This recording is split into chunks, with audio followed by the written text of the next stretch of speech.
Baiklah, video kali ini saya ingin ceritakan misteri Jalan Kimanis di Sabah. Tunggu selepas ini. Assalamualaikum warahmatullahi wabarakatuh dan salam sejahtera. Selamat datang ke channel Ali Bosku.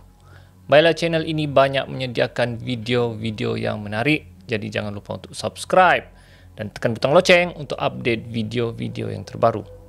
Jadi guys, video kali ini saya ingin bawa anda bercerita mengenai misteri Jalan Kimanis di Sabah. Jalan Kimanis ni dia terletak di kawasan Keningau dan jalan raya ni memang penuh misteri. Dan orang Sabah, rakyat Sabah memang tahu Jalan Kimanis ni adalah satu jalan yang paling bahaya di negeri Sabah. Kenapa dikatakan Jalan Kimanis ini berbahaya? Jalan raya ini telah banyak mengorbankan nyawa orang. Banyak kemalangan maut telah berlaku di jalan ini. Kalau anda Google pun Jalan Kimanis Sabah, anda akan dapat berita-berita kemalangan maut di kawasan berkenaan. Dahulunya kawasan ini adalah kawasan Banjaran, Banjaran Keroka. Namun untuk mempercepatkan perjalanan dari Keningau ke Kota Kinabalu, maka Banjaran ini telah pun dibuat jalan raya shortcut supaya memendekkan masa daripada Keningau ke Kota Kinabalu.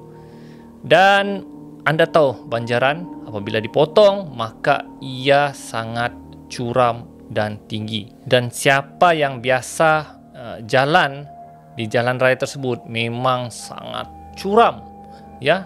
Kalau anda naik, saya berapa kali naik di jalan tersebut memang gila guys, terlampau tinggi, dia terlampau curam sampai kau rasa kereta kau macam boleh terbalik ke belakang, okey. Jadi itu kalau naik. Kalau turun pula, guys, kau letak gear rendah pun tak boleh, kau guna brake pun, susahlah guys. Kau tidak boleh main brake saja. Kalau kau main brake saja sampai satu masa brake mu haus, kau boleh kemalangan. Pokoknya kalau lalu Jalan Kimanis ni memang kau kena berhati-hati. Dan kalau boleh elakkanlah, ya, kalau tidak tahu cara penggunaan gear atau brake di kawasan ini, jangan guna jalan ni. Cari alternatif jalan lain yang walaupun jauh tapi lebih selamat. Jadi oleh kerana banyak kemalangan maut di sini, jadi saya dapat satu kisah dari sebuah keluarga lah, sebuah keluarga yang terselamat daripada kemalangan maut di tempat kejadian. Jadi saya cuba berceritalah dengan mangsa tersebut dan beliau bercerita bagaimana beliau boleh terselamat dari kemalangan tersebut. Ceritanya bermula apabila mereka dari Keningau ingin menuju ke Kota Kinabalu untuk bercuti.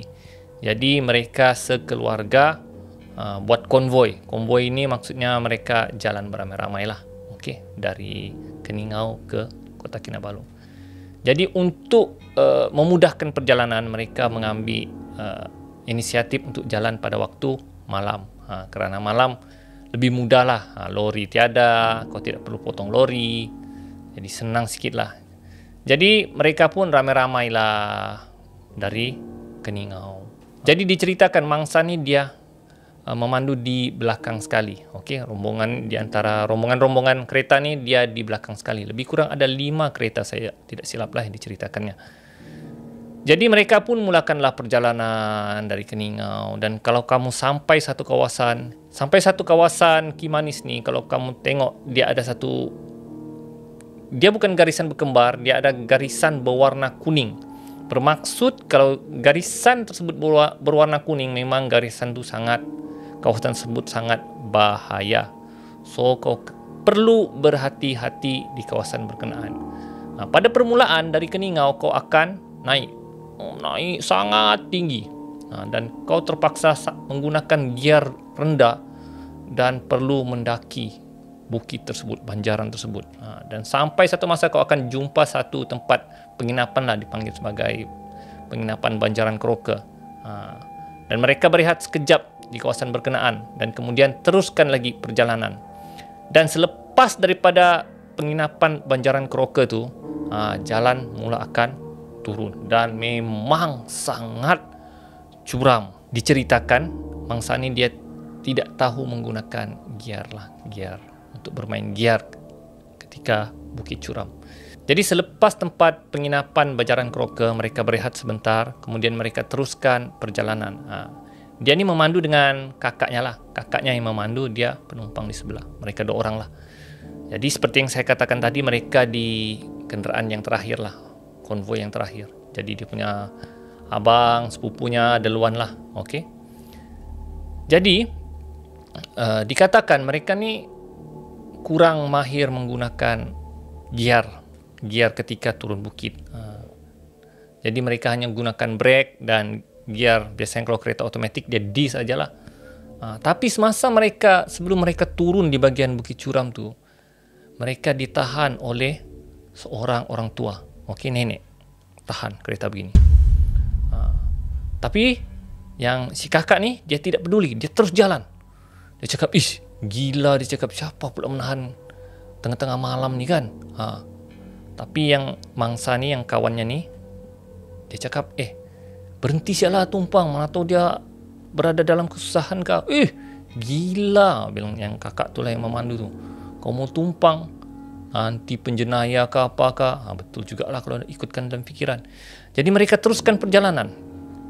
Sampai satu masa mereka sudah tidak nampak konvoi yang di depan. Jadi maksudnya dia sendiri saja. Okey, dan jalan memang sangat curam dan line kuning sudah nampak. Maksudnya memang sangat bahaya. Okey. Dan sampai satu masa mereka sekali lagi nampak nenek berkenaan menahan kereta. Di situ mereka sudah mulai cuak. Okey, sudah mulai macam takut. Dia pun yang, "Kak, siapa tu kak?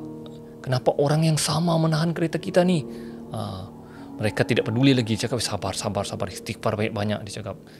Dan jalan semakin curam, dan apabila mereka main brake, sepertinya brake mereka sudah macam tidak makan. Di situ yang mereka takut sudah.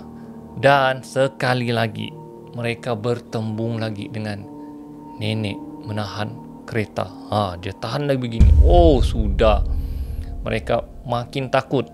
Ya, makin takut dan makin berdebar. Mereka cakap, siapakah yang menahan kereta mereka itu? Jadi mereka teruskan perjalanan, tapi sampai satu tahap mereka sudah tidak dapat kawal kereta mereka. Brek kereta mereka sudah haus. Dan bila kamu lalu kawasan Kimanis ni, ada satu masa dia akan berkabus. Dan bila berkabus, kau tidak tahu jalan tersebut dia lurus ataupun seleko. Jadi mereka ni tidak nampak jalan tersebut sudah seleko, dan mereka lihat, pam! Mereka terus terjun, jatuh ke dalam gaung. Tong!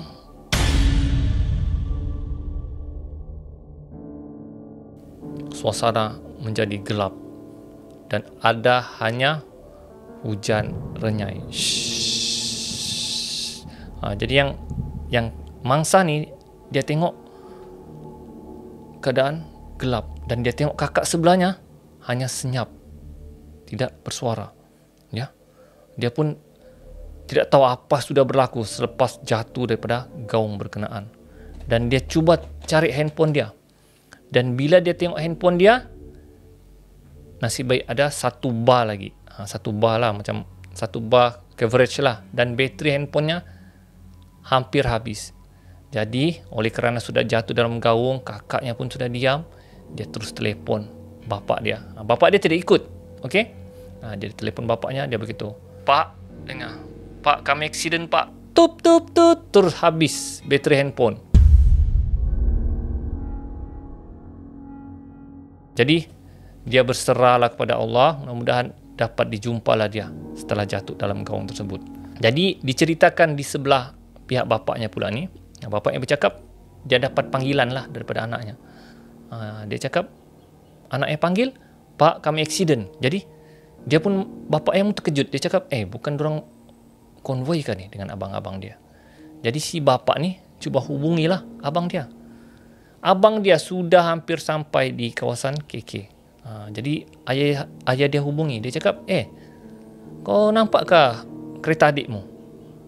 Abang ni pun bercakap, "Tidak nampak pula, Pak." Dia cakap, Cuba kau berhenti dulu, tengok kalau ada kereta adikmu. Jadi mereka pun berhentilah di tepi jalan. Jadi tunggu. Tidak jumpa guys. Tidak ada kelibat kereta adiknya dan memang sah adiknya aksiden di Jalan Kimanis. Jadi mereka cuba hubungi tidak dapat kerana bateri handphone sudah habis. Dan hinggalah hari sudah siang. Dan yang mangsa ni, yang si adik ni mangsa ni, apabila dia sedar, rupanya kakaknya sudah meninggal dunia kerana telah tersusuk dengan kayu di dadanya. Dan yang lebih mengejutkan, mereka tersangkut di atas pokok. Jatuh dari bergaung tu dan tersangkut di atas pokok. Mereka tergantunglah. Jadi dia menangis dan berharap dapat diselamatkan. Jadi yang si abang ni U-turn semula untuk cari, ya. Ayahnya pun terpaksa turun daripada Keningau ke kawasan Kimanis untuk cari di mana mereka aksiden. Jadi untuk cari tu memang susah sebab tidak tahu di mana kawasan kemalangan berkenaan. Oi guys, kau pun tidak tahu macam mana perasaanmu kau bila aksiden jatuh di gaung, orang yang kau sayang sudah meninggal di sebelah kau. Macam mana perasaan sedihmu? Aduh guys, memang dia menangis, meraung ketika itu, meraung. Dia berteriak, namun tiada orang dengar, tiada orang dengar. Jadi sampai satu tahap dia reda, yang mungkin dia cakap mungkin aku akan matilah di kawasan sini, ya. Jadi keluarganya ni berusaha cari. Akhirnya mereka nampak ada bekas kereta jatuh ke dalam gaung dan mereka panggil bomba, ya, ambulans dan bomba, cuba menyelamatkan menggunakan, saya kurang pastilah apa dorang punya peralatan yang digunakan, dan memang betul, memang mangsa ada tersangkut di atas pokok. Dan saya diceritakan mangsa patah kaki sebelah kanan, hancur, bukan patah, hancur, tulangnya hancur, ya, dan dia tidak dapat bergerak. Dan bomba mengeluarkan mangsa dahulu dan baru mereka angkat kereta tu. Jadi sedihlah sebab kakaknya meninggal dunia. Dan dia terpaksa dioperate dan kakinya terpaksa diletak besi.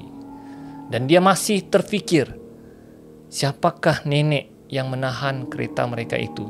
Mungkinkah nenek berkenaan memberi amaran agar berhati-hati ketika memandu kawasan situ, ataupun nenek itu beri amaran jangan laju ke apakah? Menjadi misteri siapakah nenek yang menahan kereta di kawasan Jalan Kimanis tersebut. Begitulah kisahnya. Selepas kejadian itu mereka sudah tidak lalu Jalan Kimanis itu lagi, dan ia menjadi satu sejarah hitam lah untuk keluarga berkenaan. Kita doakanlah mudah-mudahan yang kakak mangsa ditempatkan ke dalam syurga, dan mudah-mudahan kisah ini dapat menjadi pengajaran terutamanya kepada penduduk Sabah agar berhati-hati lalu di kawasan Jalan Kimanis. Dan saya mendapat maklumat Jalan Kimanis ni adalah jalan paling curam di Malaysia. Begitulah guys, memang jalan ni bahaya.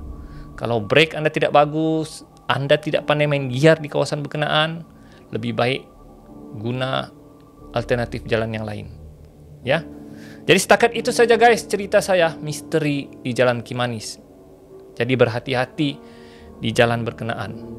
Memang jalan berkenaan agak bahaya dan sangat misteri.